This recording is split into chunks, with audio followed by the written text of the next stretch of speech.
March 9th, phase 2 inspection, property on Cordach. Let's do it. All right. So do Red Star inspection. Yeah, overall things look pretty good, but I do have some notes to be taken care of, and everything that I'm talking about is going to be in the report. There are some areas that need to get kind of patched up with all this kind of thermoply sheathing. You can see obviously they kind of tore it up to put some of that blocking into place. So making sure that that sheathing gets repaired and everything gets sealed up. You know, making sure all the fixtures are in place. I'm assuming that this light fixture is going to get installed somewhere up there in those ceiling joists. So obviously we got a little bit of incomplete stuff here. I believe it. Dealt with. So I'll detail that stuff in the report, but for the most part, they did a good job with the exterior sheathing. As we walk around the home, we'll see some spots with little holes and minor damage like that that need to get dealt with, but the overall installation looks good. So let's go ahead and step inside and we'll talk about some of the other items from the report. There are a couple of plumbing things that I'm going to mention in the report, mainly related to some drain stuff. One of the things that I'm going to talk about is this toilet drain here. You know, a building code requires a certain amount of space, a certain amount of clearance, and it's a little close to this wall over here. I think when they set that toilet, you're going to notice a little bit of tough elbow room. It's about 1.5 to 2 inches too close to this wall, so they need to shimmy that drain over just a little bit so we can be sure we get our minimum. Okay, so how would they do it through the concrete? They might have to bust the concrete up a little bit. Okay. It's a pretty common thing. It's not a big, major problem.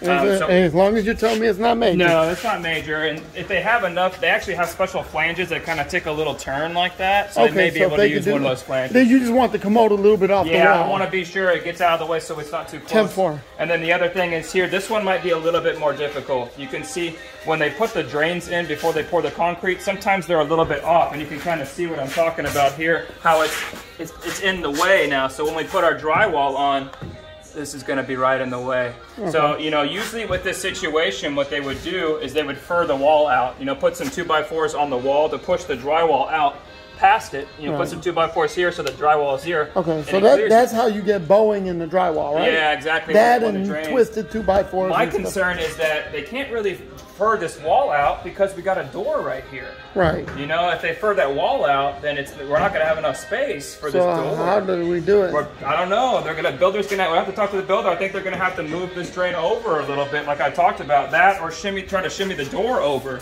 You know, either move this door opening over a little bit. See, the thing is, the drain is right here, so... Yeah, so I think we're Would you think that this is almost like the commode situation? Well, it's similar, yeah, but they're not going to be able to... Like, that commode's going to have a special flange that goes on it that might be able to turn over a little bit. This guy, they're not going to be able to do much. They're going to either have to fur this wall out and move this door over just a little bit, or they're going to have to bust the concrete up and move that drain over into the wall cavity. Hey, this is why we do these inspections. Yeah, so, you know, this is something that the builder hopefully is at least aware of.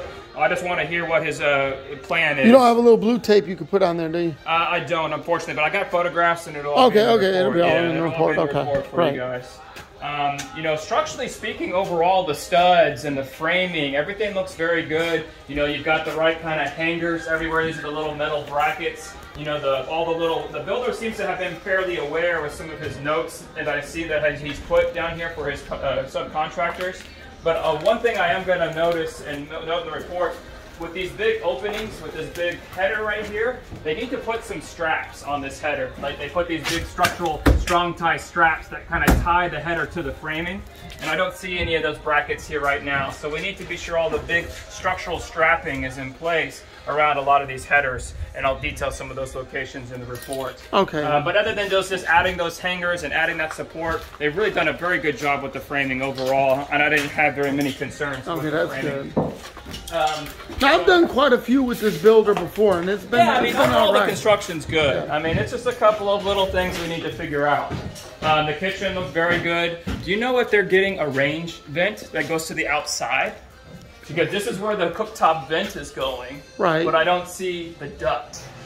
Okay, definitely. It's something to go in the report. Yeah, for sure. They may not be getting one. They're not required to have one. A lot of people are surprised to hear that. Sometimes if it's just the recirculating one. Right. But obviously if they paid for it and they're supposed to get one, we need to put it in now. Well, we'll figure that out. So just make sure it's in the report with photos. Of course, man. Of course. All this is going to be in the reports. You know, everything else looks ready to go. All the plumbing and the electrical. And overall, it's a very clean build. Just a couple of those notes down here. The window installation looked very good. I didn't really have any issues with the window installation. Oh my goodness. Yeah, yeah. And that's rare. Yeah, for sure. Usually you have a problem with the windows. Some damaged windows or something like that. So I'm really just pleased with the overall installation of the windows. So let's take a little peek upstairs. I know the workers are up there, but we'll take a quick peek. And I appreciate your knowledge and expertise on all this. Man, I appreciate your business. I think this is the same builder that you did for us last time over in oh, really? Richmond. Yeah. Okay. Yeah, I mean, like I said, overall, things look pretty good. One thing we want to be sure to get on is you can see through the penetrations through the roof, all the little roof jacks. You see the light coming in there? All of the roof jacks have not been installed yet. So you want to get those in real quick, especially now that the guys right, because of dry end, the dry end. Exactly. You can see even the water heater up there. We want to be sure. Oh those, yeah, make sure to I'm not sure if we got rain in the schedule, but I don't think we do. But obviously now that the insulation is in, especially if we need to get those all those penetrations sealed up. Need to get sealed up. There's an area of the plumbing that's incomplete over here around this tub drain. You can see they haven't finished the drain assembly here, so we don't want to cover that up and then have to tear in to fix it later. This tells me they haven't done the testing on the drains yet. Well, you know, where they fill the drains with water. You know, you can't test it until... Is it like a hydro... It's similar to a hydrostatic, yeah, where they fill the drains with water. So, you know, getting the drains fully assembled and all tested, they have to test it before they cover it up, and they obviously haven't done that yet because it's not finished. Okay, good. So I'll mention that in the report. The other thing with this tub, it needs to get kind of secured in place. They have these special little brackets that they use, you know, to secure the tub, and you can see, you know, the tub is just kind of, you know, sitting in here right now. So let's be sure the tub gets put into place, all those little brackets get put into place so it's nice and firmly set in place. Got it. And really, I mean, that's about it. Those are kind of the highlights of the reports. Okay.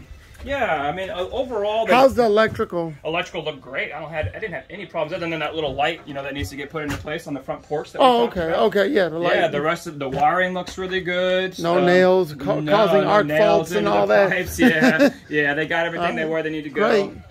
I think overall it looks really good. Just a couple of those notes that we touched on, and everything's going to be in that inspection report. So pretty much concludes the hot topics of this. Yeah, that's the summary. Of this, phase 2 inspection. So we're going to go ahead and end this video. This is the video of all the issues he found, the major issues anyway. He might have some more within the report, but those were the major items that he had found during this phase 2 inspection.